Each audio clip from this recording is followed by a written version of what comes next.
Assalamualaikum warahmatullahi wabarakatuh. Saya Dwi Wahyudian Trisna Palupi akan menerangkan materi tentang gelombang bunyi.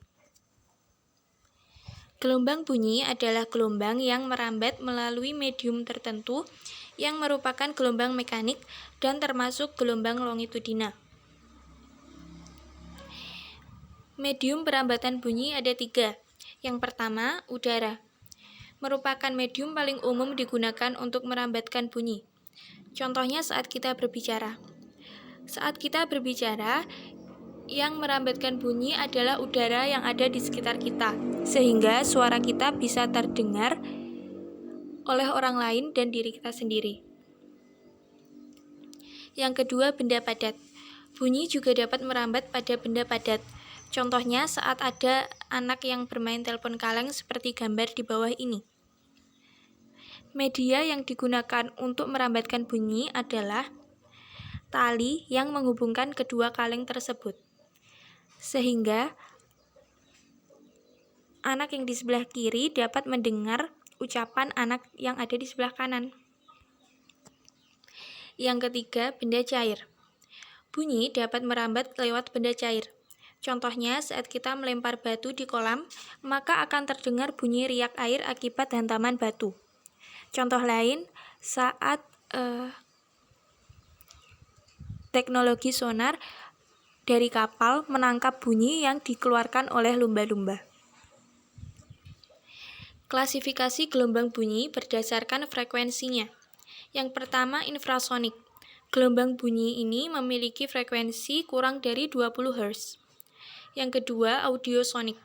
Gelombang bunyi ini memiliki frekuensi 20-20.000 Hz dan gelombang bunyi inilah yang dapat didengarkan oleh manusia. Yang ketiga, ultrasonik. Gelombang bunyi yang memiliki frekuensi lebih dari 20.000 Hz. Yang bisa mendengar gelombang bunyi ultrasonik adalah hewan, contohnya anjing dan kelelawar. Sifat-sifat gelombang bunyi antara lain pemantulan atau refleksi. Merupakan keadaan ketika gelombang bunyi yang datang mengenai permukaan suatu medium keras dan kembali ke medium asalnya dengan sudut tertentu. Yang kedua, pembiasan. Jika gelombang bunyi merambat dan memasuki medium yang berbeda, gelombang bunyi tersebut akan dibelokkan. Itulah yang disebut dengan pembiasan gelombang bunyi. Selanjutnya, pelenturan atau difraksi. Difraksi adalah peristiwa pelenturan gelombang ketika melewati celah yang ukurannya setara dengan panjang gelombangnya. Selanjutnya, interferensi.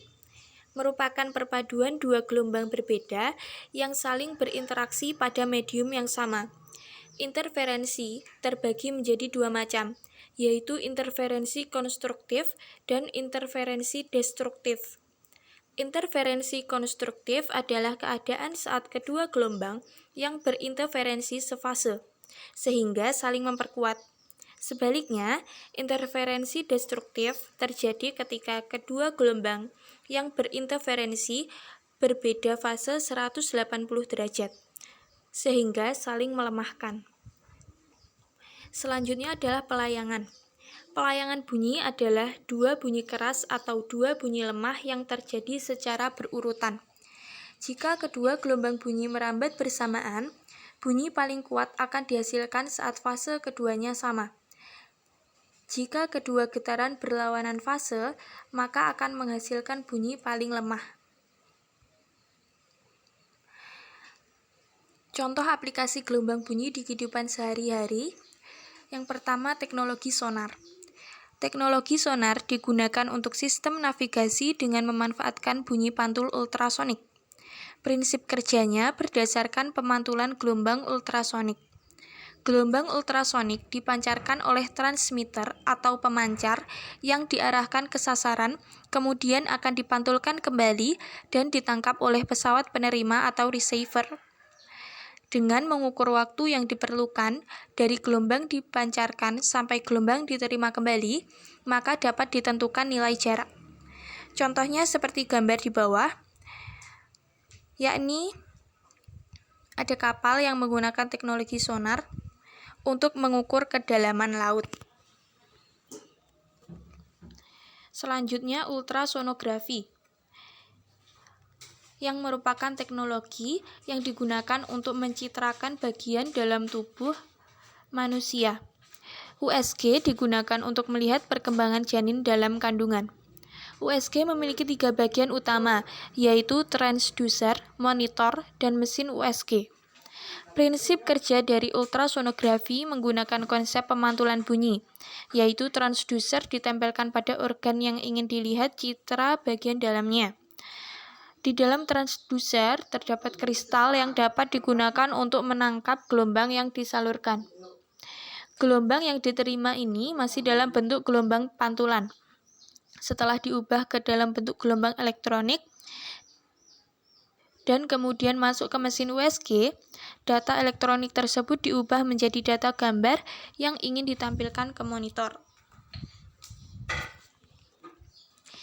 Demikian yang dapat saya sampaikan, ada kurangnya mohon maaf, dan semoga materi yang saya sampaikan ini dapat bermanfaat bagi kita semua.